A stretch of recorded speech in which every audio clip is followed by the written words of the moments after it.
You're watching Queer News Tonight, the world's first daily LGBTQ evening news show. Welcome to the world's most important LGBTQ plus evening news show. Hotspots Magazine, Happening Out Television Network, is a nonprofit 501c3 media company in the same model as PBS and NPR, but designed for the LGBTQ plus community. Our nonprofit mission is to support the 11 pillars of our LGBTQ community. We want to inform and educate the key issues of lesbian, trans, Latino, Black, healthcare, seniors, students, faith, social justice, business, and queer culture. Help us support our diverse community. We are part of one of the largest LGBTQ plus nonprofit media companies in America, Hotspots Magazine and Happening Out Television Network. In 2025, our magazine is celebrating 40 years of the LGBTQ experience, and Queer News Tonight is celebrating our 5th anniversary with more than 10,000 LGBTQ television stories. We present Pride Fête in August, and we declare that love is in the air with Pride Fort Lauderdale on Valentine's Day, February 14th.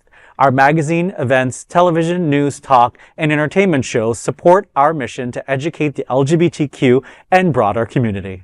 In 2025, more than 100 community leaders will sit at this table and share their voice as our anchors. Today, we host a show to support the LGBTQ plus community. Let's meet this evening's anchors at Queer News Tonight. Let's welcome back to the table anchor Jamaal Starks. Jamaal is the president of the Impulse Group Miami and walks as a sex siren in the ballroom scene with the House of Gorgeous Gucci. He is a board member of the Legacy Builders Consultant Group and is a certified yoga instructor at the Miami Life Center in Wynwood.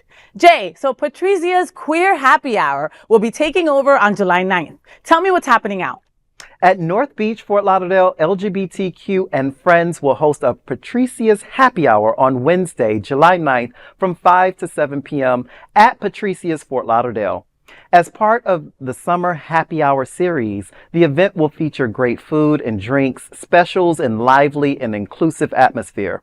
While no reservations are required, guests are encouraged to register in advance at ticketleap.events to help organizers prepare. Locals and visitors alike will gather to toast the season, connect with the community, and enjoy a midweek celebration filled with flavor and friendship. Well, this is amazing because I had no idea that this place even existed. And then I just found out that it's right next to Shooters waterfront. Yeah. Like right off So of it's on the Oakland. water. Yeah. Oh, I love that. I just looked it up. So that's a nice little surprise for everyone. Nice little happy hour. Yeah. And another inclusive place in Fort Lauderdale. Like, how wonderful is that, right? This is a place that, like you said, you never heard of it. I thought Patrizia was somebody, right? So I was like, this girl be having some really fun times, right? She has happy hours, she has parties, right? You know, and now I find out that it's the name of the restaurant and it seems to be incredible Italian food. So, like, why not go support a place that supports us? Yeah. You know what I mean? Like, for them to want us to talk about them on Queer News Tonight, it's got to be an inclusive scene, a safe space, you know, with some yummy pizza. I'm there. Yeah, absolutely. And we always love discovering new restaurants, right?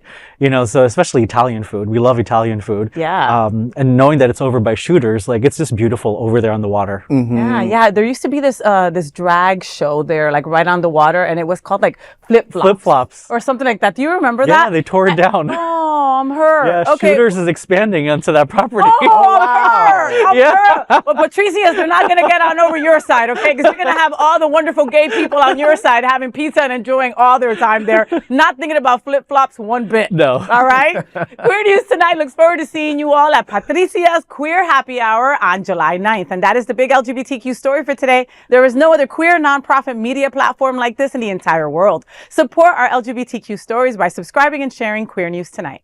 Next up, let's welcome my bestie, anchor Kal Gajraj. Oh, wait a minute. I forgot. Dr. Kal Gajraj. He gets mad at me if I don't say it. No, and, you know, with reason, all right? So Dr. Kal Gajraj is the Senior Vice President and Chief Marketing Officer at Can Community Health. And so you are also a senior advisor at the U.S. Institute of Diplomacy and Human Rights, a professor at Miami-Dade College School of Global Business, and in his spare time, he's part of the Communications Council and contributor at Forbes, like the real Forbes, okay? Kal, so Florida's only LGBTQ Caribbean Fest Pride Fete is returning on August 9th. I can't wait. Tell me what's happening out. Well, Faye, on Saturday, August 9th, the vibrant spirit of the Caribbean will come alive at Pride Fete, Florida's only LGBTQ plus Caribbean festival. The event is presented by Can Community Health and will take place from 6 p.m. to 11 p.m. at Richardson Historic Park and Nature Preserve in Wilton Manors, Florida. Pride Fete is part of the rich Pride festivals that the nonprofit media company Hotspots Happening Out produces, including February's Pride Fort Lauderdale and June's Stonewall Pride. Pride Fete anticipates over 1,000 guests to join this lively celebration of Caribbean food, music, and culture, all with a proud queer twist. Attendees will dance, wine up, and celebrate community under the stars in one of South Florida's most scenic parks. General admission tickets will be available for $7 online until midnight on August 8th or $10 at the gate. For those seeking a premium experience, the VIP package, priced at $55 online or $75 at the gate, will include hors d'oeuvres, 5 drink tickets, and access to indoor air conditioning. There is a Caribbean costume contest with $1,000 in prizes. Tickets and more information are available now at pridefete.lgbt. Don't miss this one-of-a-kind summer celebration. Super excited about this event, not only because Can Community Health is the presenting sponsor for it, but also a Pride representing the Caribbean. You know, those of us that are from Caribbean backgrounds, Pride doesn't exist. Yeah. You know, so you're lucky if there's like a meetup. I know that, for instance, where my family's from in Guyana in South America, that's what Pride literally is. It's like a meetup group. And it's like 20 people that come together, you know, but it's grown. It's grown from, you know, 5 people to a dozen people to 20 people to, I think, this last year there was like over 100 people that met up, but not only part of the LGBT community, but allies. So it's really incredible. And this has actually become one of my favorite Pride events in South Florida because it represents the Caribbean. So everyone's out there with their representing their costumes, the colors, their flags. You know, I have my Guyana t-shirt that I wear, and the food, you know, like from the jerk chicken to the roti to the curry to doubles, you know, like the food is amazing. The food is amazing. You can just go there just for the food. And that's what I did the first year, right? And the first year was a couple hundred people, right? And I was like, oh, it's going to be cool. The first year was a couple hundred people. Last year, I'm like, oh, it'll be a couple hundred people. There was over 1,000 people there. There was 1,200 people last year. So this year it's even going to be more people. Trust me. Just for the food itself, you know. And you know, like you said, like you also see people from Puerto Rico representing their island as well. You know what I mean? So you get the best of the best when it comes to food and drink. And energy. And dancing. The energy and the dance floor. I was on stage last year. Of course you did. I was on stage last year. Were you popping your tail feathers? No, I was popping my boom booms. Oh. But it was so much fun. Oh my God. It's always, I always look forward to Pride Fete because it's always like a pleasant surprise because we come off of the heels of June with Pride and everything, and it kind of cools off. Like everything cools off here because a lot of people travel and go away. But that first week in August, it's just like this nice, this feels really good, and it's really communal. It's just, I love the event. I love right. Like we already rested from Pride Month, and like we're ready to go back at it again, you know. And let's talk a little bit about the VIP. All right. So when Kal was talking, he's like $55, and you get access to AC, right? And we kind of chuckled because if you're in Idaho watching this, you're probably like AC, and why is that a draw? That's a draw. When it's 100 degrees and the humidity is 97% and you are like, you're dancing, so you're sweating, you're drinking a lot of water, that AC is going to feel so good for $55. I am so there, you know? So there. One last thing I wanted to say thank you to you, Kal, and to Can Community Health for helping Pride Fete, for being their sponsor, their presenting sponsor. You know, we can't do the things that we do without sponsorships that way. So for Can to come and say, yeah, we're coming in full force. We're going to make this Pride Fete better than ever. Thank you for that. You're welcome. Thank you. It's a great pleasure. Yay. And Queer News Tonight looks forward to seeing you all at Florida's only LGBTQ plus Caribbean Fest, Pride Fete, on August 9th. Mark your calendars. And that is the big LGBTQ story for today. There is no other queer nonprofit media platform like this in the entire world. Support our LGBTQ stories by subscribing and sharing Queer News Tonight. And of course, let's welcome tonight's lead anchor, FayWhat. Oh, that was a good one. That was good. That was a good one. She's a legendary events host, television and radio personality, and the host of Hot Spots Happening Out, the FayWhat show. You also see me on there every now and then with my sis. Faye walks the runway fashion show comes to Fort Lauderdale on July 25th. Please tell us all about it. We love us some ArtServe, and ArtServe is serving us with this, right? So ArtServe will host Walk the Runway, showcasing local fashion designers on Friday, July 25th from 5:30 p.m. to 8 at its East Sunrise Boulevard location in Fort Lauderdale. Organized by ArtServe, the free event will spotlight South Florida's up-and-coming fashion talent in a celebration of creativity, innovation, and style. Local designers will debut their latest looks on the runway, giving attendees a front-row glimpse into the region's vibrant fashion scene. Guests are encouraged to dress in their fanciest, flashiest, or wackiest outfits for a chance to win a prize during the community runway segment. Those wishing to walk can sign up by emailing curatorial at artserve.org, which is also on your screens, okay? Event details are available at Eventbrite. Work, you better work. I'm just thinking of like RuPaul's, like, you know, runway song. Yeah, like totally. Like, I love this. I love, you know, I love that we get to see up and coming fashion designers, right? And, you know, give them an opportunity to showcase their work and see what they can do. And I love me a good fashion show. We went to Fashion Week a couple of years ago. We went to Fort Lauderdale Fashion Week a few years ago. And I think it's always funny because I always think about that event and how funny it was that night. Because have you ever seen, I mean, you've guys seen fashion shows, right? And how everyone's always like wearing sunglasses. And I've always made fun of these people my entire life. And until we were actually sitting front row at Fort Lauderdale Fashion Week and realized why. The light. It is so bright. And Faye and I are like squinting. We're front row. I'm like, oh, I think that dress is pretty. These two idiots in the front row squinting. Like, we couldn't see anything. And now we will have sunglasses at this event. Yeah. You know, and ArtServe is another, you know, very important organization, and they're doing a fundraiser like this. It's important for us to come out and support them in a big way, and something fun. This is fun, you know. It's not just another party or not just another get together or another happy hour. It's a freaking fashion show. Yeah. Wait, can they do like ballroom and fashion show at the same time? That would be. We've attempted a few things like that. Back to Black, we actually had a nice little mixture of that. But that would be a fun. Yeah, that would be a fun event. Right? Yeah, maybe I'll put my little feelers out there and see what comes of it and who wants to curate that. Rico, Florida Ballroom Alliance. Just saying. Just saying. Queer News Tonight looks forward to seeing you at Walk the Runway on July 25th. That is a big LGBTQ story for today. There is no other queer nonprofit media platform like this in the entire world. Support our LGBTQ stories by subscribing and sharing Queer News Tonight. Now let's dive deep into this big LGBTQ story for today. I'm FayWhat, and let's queer up trans rights. Supreme Court to hear trans sports bans from West Virginia, Idaho. 1 week after the U.S. Supreme Court allowed states to ban gender-affirming care for transgender minors, the court announced it will take on 2 more critical cases in its next term, this time over transgender students' rights in school sports. The cases come from West Virginia and Idaho, where state laws ban transgender girls from competing on girls' and women's sports teams. The athletes at the heart of the challenges are 15-year-old high schooler Becky Pepper Jackson and 24-year-old college student Lindsay Hecox.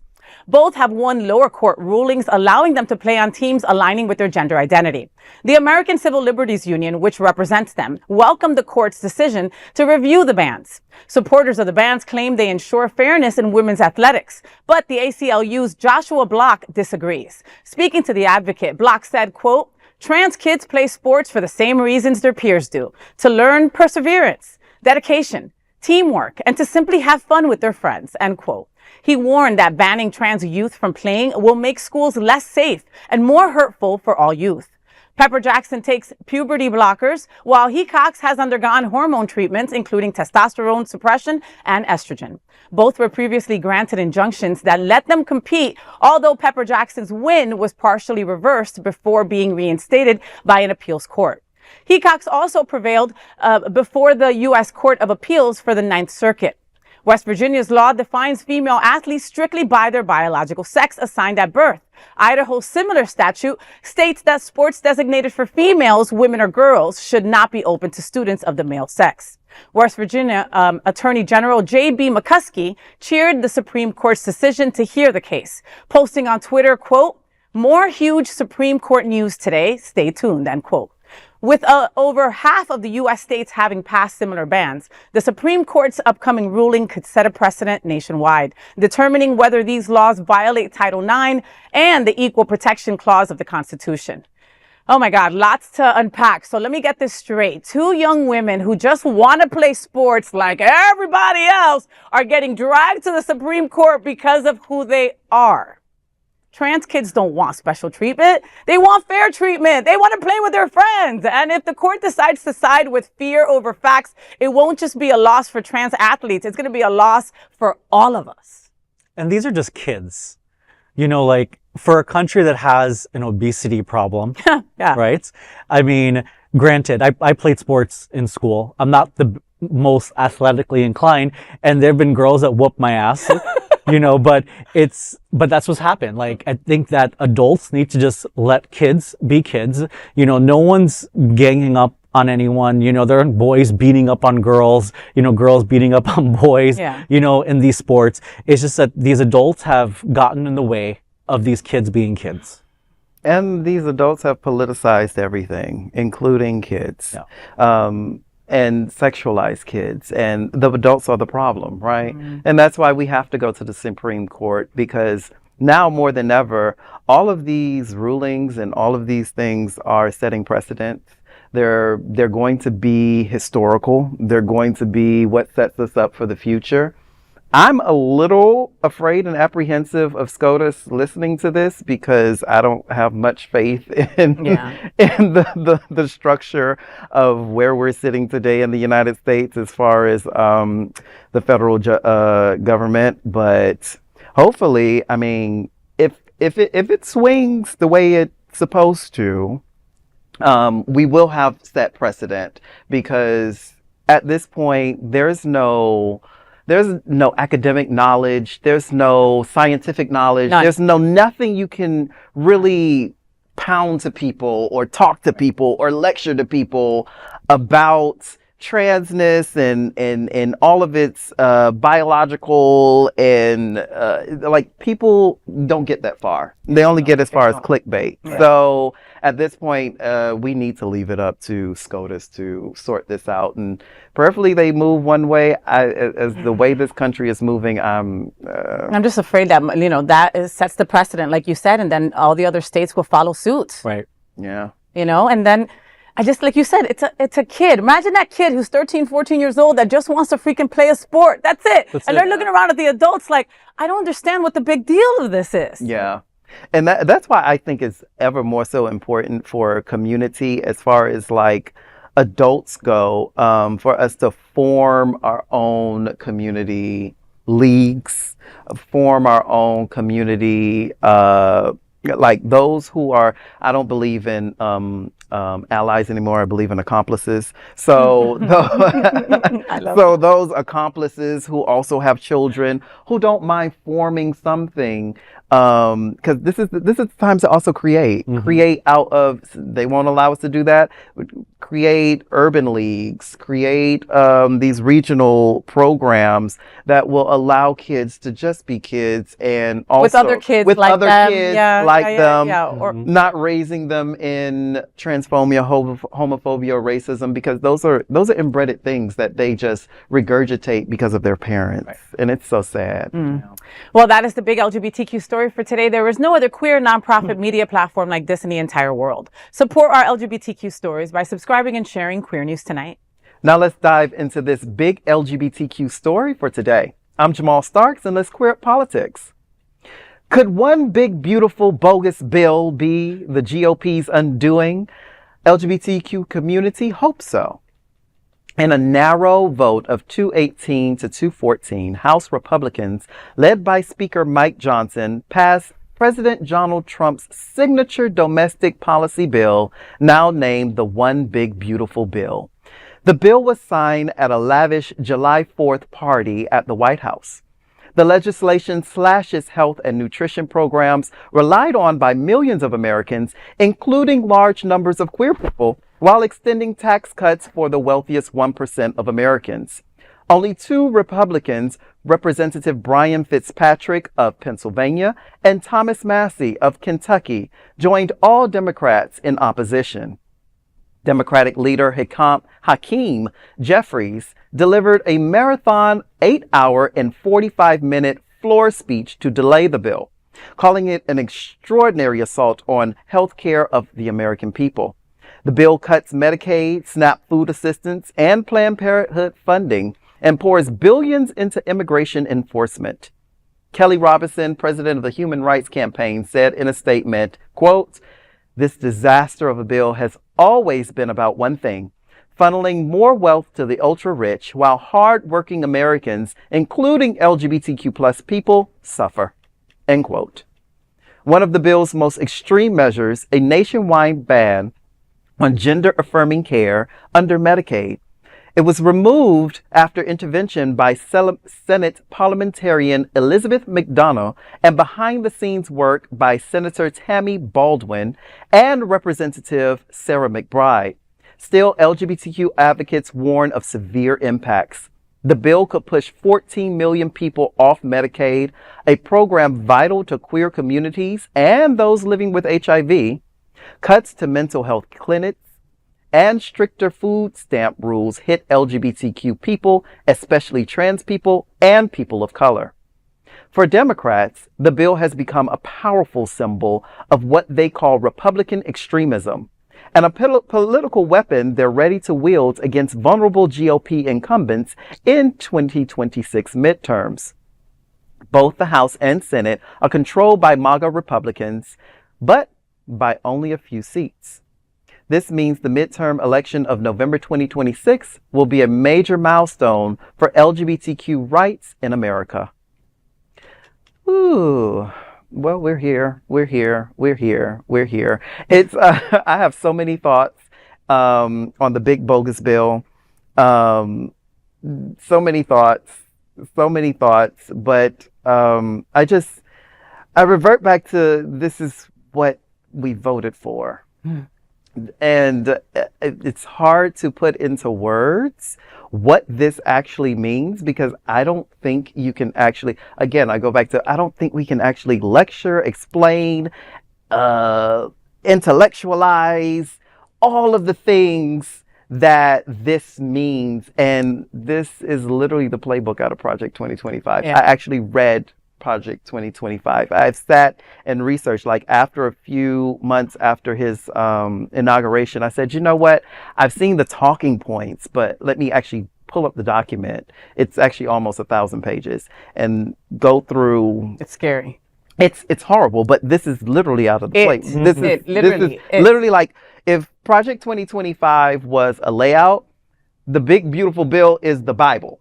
Yeah. It's like, here, we finally got it passed. Yeah. We finally got it, and it's here. And everything on it targets us or somebody we love. yes. You know what I mean? Like every single thing on it, right? You're thinking about cuts to HIV, cuts to mental health services, right? So we're talking about food stamps, right? We're talking about Medicaid. I mean, that's older people, that's seniors, right? I mean, like it's, but of course the tax cut for the less than 1% billionaires. Right. Yeah. After how many times he said that there will be no cuts to Medicare and Medicaid over and over and over again, and they go and do it. Stop worrying about that, he said. They celebrate it now. You know, what's really scary about the whole thing is that, you know, part of this not only raises the debt ceiling that we're already in, you know, but it also... Like $3 trillion more, or something but crazy. It also increases the budget for ICE. And the budget for ICE now is actually more than what the CIA and the FBI budgets are combined. Wow. Which technically, Trump has created his own basic military who will do whatever he wants at his disposal. Yeah. And that's probably one of the scariest things out of the entire bill. You know, also another thing to your point, I remember having this feeling in 2019 of something's off, and the pandemic hit. And throughout the pandemic, if you were paying attention, if you were tapped in, we saw the holes in the healthcare system as a whole. We saw the healthcare system buckle. We saw people die from a disease, from a microbial disease. And now I feel as though we've gone back and forgotten what happened in 2020 and how we got there, from this man removing pandemic measures placed in by the Obama administration, rebudgeting that money. So when we got into that horrible year, we saw all of the things fall apart.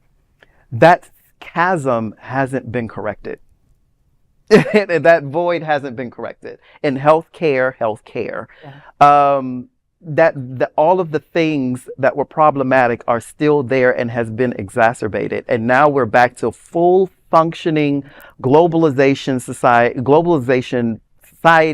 We're functioning. We're back. We're working. We're in cahoot. We're in tangent with each other. We're back to our old horrible practices of washing our hands, like literally, of being in close quarters with each other. People are going to work sick. People are out here sick. And this slams the healthcare system in such a way that I don't think people really understand what Medicaid is. I think people really think that Medicaid and all of these government programs are just for poor people, when these programs are put in place for most of us are maybe 1 or 2 paychecks away from going on Medicaid. Most of us are 1 or 2 paychecks away from going on SNAP benefits. People don't know how close they are to it. And also, these programs help your local hospital. People don't know that. They don't know that half the things that are functioning here are because the ground is being held up by these things. And I'm honestly, I'm afraid for what's going to happen as far as people's bodies and health are concerned. Aside from the oppression, aside from people's hate and vitriol, your body is going to be affected, not only from the stress of what this bill means, from the workload that it's going to place on people, but literally when you get sick, what are you going to do? Well, the rural communities are going to suffer the most. The rural communities, because hospitals will close, clinics will close because there's no funding for them anymore. Could you imagine, not even for the LGBT community, but even a pregnant woman having to drive 3, 4, 5 hours to deliver a baby? Deliver a baby. And so basically everybody's going to be on a survival mission. Trying to see what happens, right? Because I'm instantaneously brought back to when I was a kid and my mom was a single mom. She was on food stamps, right? And she was on Medicare for a couple of years while we got back on our feet, right? If this was now, my mom would be with 2 little girls hungry without any food for her kids. And that would just be the standard, right? So then what does a woman have to do?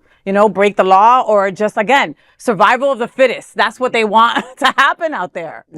Yeah. And also, I don't think people understand that a lot of professions now, because of the salaries have not moved in the last, 20, 30 years or so, because we live in a more inflated economy. Like, that's not debatable. Shit is more expensive. A lot of the people that you encounter are on SNAP benefits and on Medicaid. A lot of the people that you encounter every day rely on these government programs. And I don't think it really has gotten through to people that your bubble is about to get burst. This was a vote that is inflective, is shooting yourself in the own foot. That's detrimental. Detrimental. Thank you. Detrimental to your own self. To all of us as an American society. Unless you're part of that 1%. Well, that is the big LGBTQ story for today. There is no other queer nonprofit media platform like this in the entire world. Support our LGBTQ stories by subscribing and sharing Queer News Tonight. Now let's take a deep dive into this big LGBTQ story for today. I'm Kal Gajraj, and let's queer up the USA View. Anti-DEI group sues Michigan Law Review for bias against straight white men. An anti-diversity group is suing the University of Michigan and its student-run legal journal, the Michigan Law Review, claiming it discriminates against straight, white, cisgender men. The lawsuit, filed in June in federal court in Detroit, comes from a group called Faculty, Alumni, and Students Opposed to Racial Preferences, known as FayWhat. The nonprofit says its mission is to restore mediocrity in academia. FayWhat claims the Michigan Law Review violates federal anti-discrimination laws, specifically Title VI and Title IX, by using race and sex preferences to select its members and articles. According to the group, quote, left-wing students and affirmative action devotees at the University of Michigan Law School were unhappy with the demographic makeup produced by merit-based selection. The Michigan Law Review, with the approval of the acquiescence of University of Michigan General Counsel's Office, has implemented a corrupt and legal scheme of race and sex preferences to select its student members, end quote. According to the complaint, just 40% of law review staffers are selected solely based on application scores. The rest are picked by a holistic review committee, which considers applicants' personal essays, where they are allegedly encouraged to reveal their race, sex, sexual orientation, or gender identity. FayWhat alleges the process is rigged to ensure more women, non-Asian, racial minorities, and queer students are chosen. This lawsuit echoes concerns raised earlier this year by Department of Education official Craig Traynor, who warned universities not to use personal essays to determine race in admission decisions, threatening loss of federal funding. The University of Michigan responded to the lawsuit, saying it remains steadfast in its commitment to following the law and will defend itself. FayWhat says it's suing on behalf of 4 straight cisgender men, 3 law professors whose articles were allegedly rejected, and 1 student who applied to the law review. None are named in the suit. A similar case FayWhat brought against Harvard Law Review in 2019 was dismissed because the group didn't identify its members, raising questions about whether this case will stand. Get him, Cal. Get him, Cal. Get him. It's quite interesting. I did my dissertation on diversity, equity, and inclusion. And I'd be the first to admit that a lot of organizations across the country got DEI wrong, which is why we're in this position that we're in. For this group of individuals to feel that, you know, they've been slighted by the rules that were created for equitable access is just absurd. You know, I can see that, you know, with admission essays and things of that nature, people use their personal stories, you know, and it's very hard not to identify, you know, your sexual orientation or your race or your background, your socioeconomic status without telling your own personal story. And that is what makes it equitable. These stories are what gets thousands of students across the country into some of the best universities in the world that are here in the United States. So for this group of, you know, individuals to feel that they were slighted because maybe they just weren't good enough. You know? Maybe. I mean, maybe. Listen, if you're straight, white, and cis and mad that diverse voices are finally getting a seat at the table, you might not be oppressed, boo. You might just be used to freaking privilege. That's what's going on, all right? This lawsuit feels less like justice and more like a tantrum. Yeah. Yeah. Yeah. I also want to know what the data shows. Like, what's the trend from the past to now of who's on the review board and how this process, was it implemented before, and how long has this process been being diversified? Like, I want to see the portfolio. I want to see the trend. Like, was it all straight white men before? And now all of a sudden you get more women, more Asians, more blacks, more queer voices. And it, like you said, it feels like oppression, but it's just that you're sharing. No, they're just sharing. They're just upset. They're upset that they didn't get selected, you know, and it happens. You know, I mean, I've submitted my dissertation to you know, review editorial boards across the country. Some have been published and some haven't been published, you know, and it's fine, you know, because it goes, you know, towards whatever that review board wants to be able to publish. And is looking for. Right, Yeah. exactly. You know, but for these few white individuals who didn't get what they want, Sorry. But see, that's the point. Yeah. We're used to going, Oh, well. okay. Yeah. If not that, then that, then that. But when you're used to getting everything, when you're used to everybody saying yes, even to your mediocrity or you're below average. Like, what do you mean no? Like, what do you can't mean tell me no? I'm white. Yeah. And I'm straight. Yeah. And I'm straight. What do you say? And I was born white and straight. Are you sure? Wow. And that is the big LGBTQ story for today. There is no other queer nonprofit media platform like this in the entire world. Support our LGBTQ stories by subscribing and sharing Queer News Tonight. Now let's dive deep into this big LGBTQ story for today. I'm FayWhat, and let's queer up entertainment. Pedro Pascal shines as Mr. Fantastic, a new clip from Fantastic Four: First Steps. The first official clip from the Fantastic Four: First Steps landed recently, and the internet, especially queer fans like me, can't get enough of Pedro Pascal's latest transformation.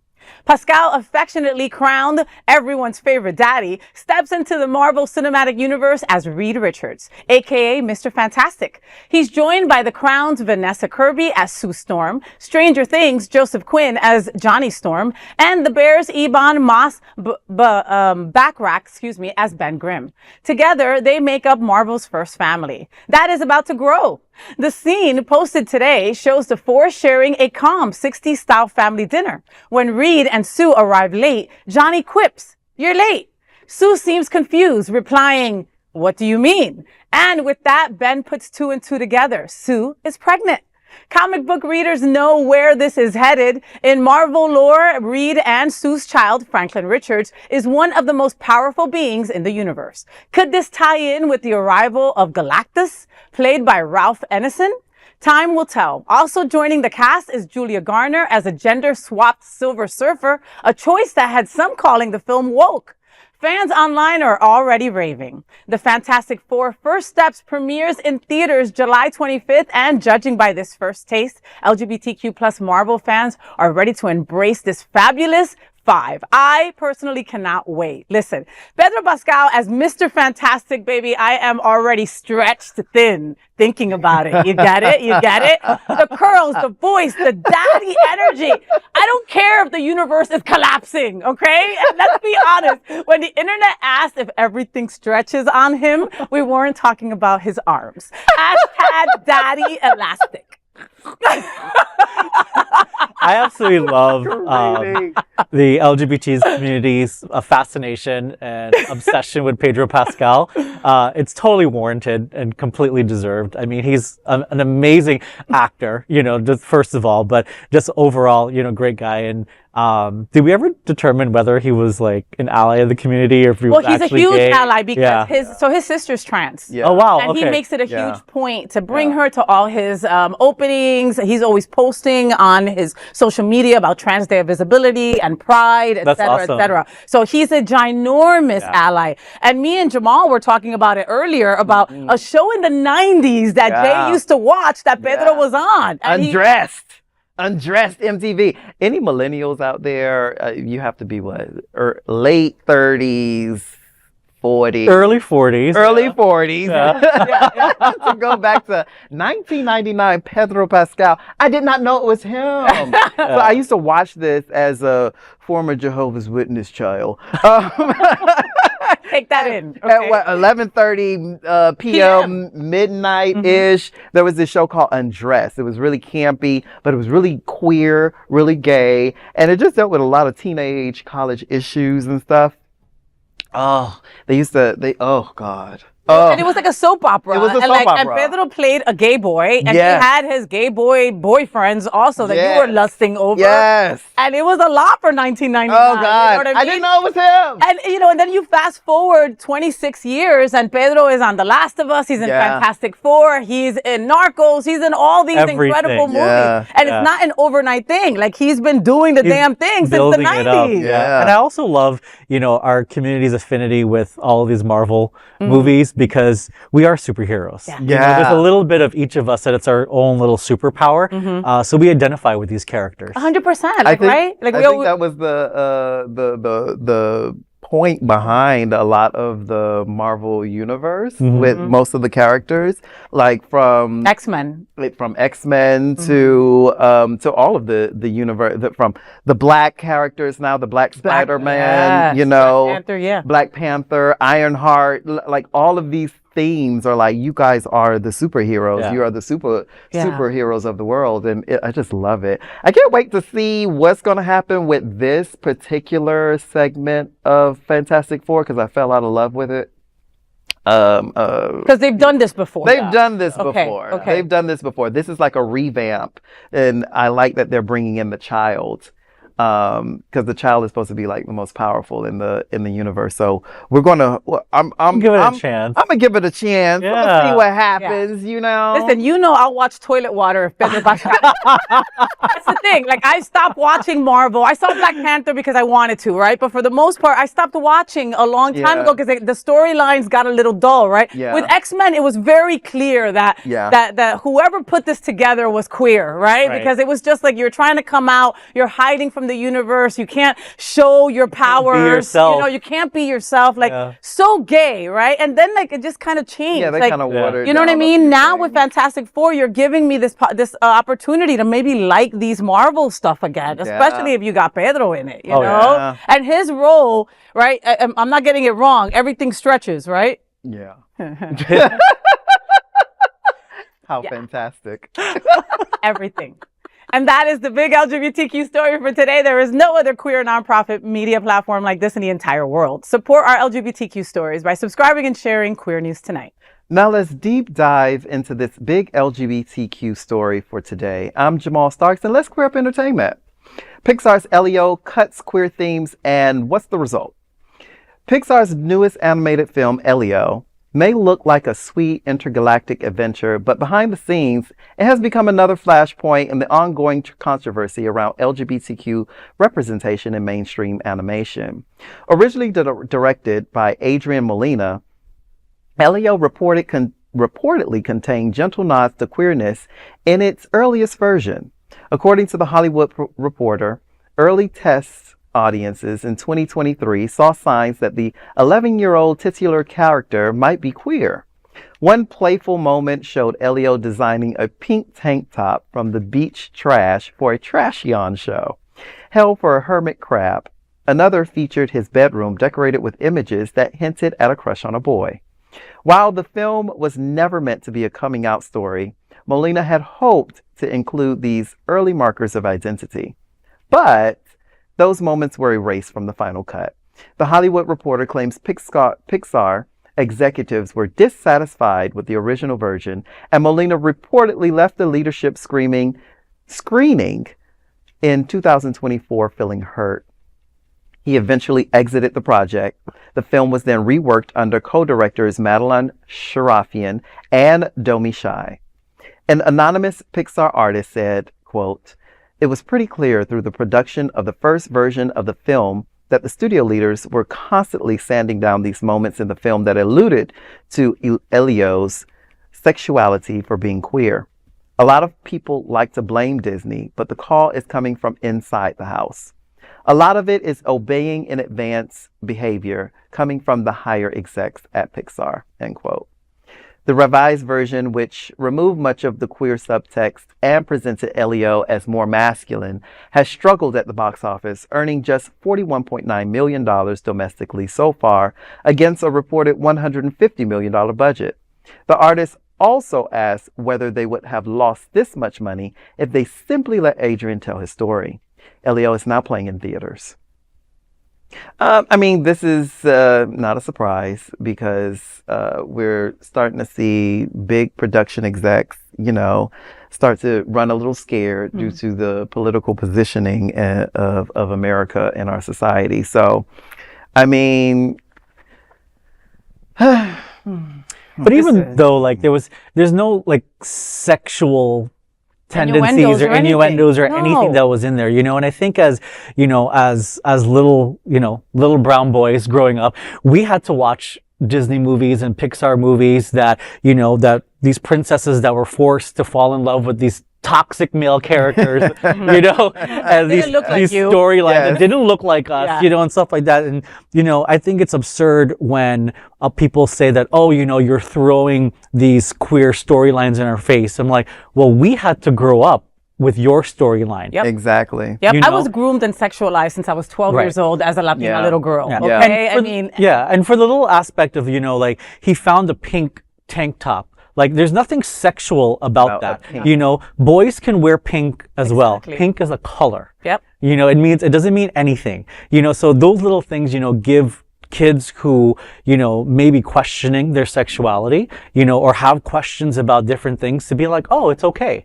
You know, because it doesn't mean anything at the end of the day. It's Right. a tank top. Yeah. Right. Yeah. Or just explore their creative side. Exactly. Because letting kids be kids, I mean, who knows if heterosexuals wear pink? You know, heterosexual men wear pink. Yeah. Heterosexual males can get creative. Yeah. I think that, again, we go back to the problem with parents and adults sexualizing everything. Because that's the Yeah. world that we are now in as full-grown adults, sexualizing everything with kids, sexualizing everything that they do, instead of just allowing it to be Right. and allowing it to be open. Well, that's what you get, Pixar.